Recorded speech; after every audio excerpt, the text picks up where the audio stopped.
L'ennesima caduta, l'ennesimo drammatico infortunio sul lavoro. 8:30 del mattino, via Roccate, Ferrari a Valdobbiadene.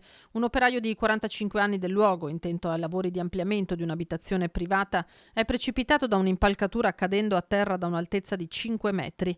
I colleghi dell'impresa edile Miotto Germano hanno immediatamente allertato i soccorsi. Sono dovuti intervenire i vigili del fuoco in prima battuta per estrarre in sicurezza l'uomo dallo stretto passaggio in cui era finito e affidarlo poi alle cure del personale del SUEM 118, arrivato sul posto con l'ambulanza di Pedemontana Emergenza, l'automedica di Pieve di Soligo e l'elisoccorso di Treviso. E proprio in elicottero l'uomo è stato trasportato d'urgenza al Cafoncello con una prima diagnosi di trauma spinale. Le sue condizioni sono serie. Del caso si stanno occupando carabinieri e ispettori dello Spisal.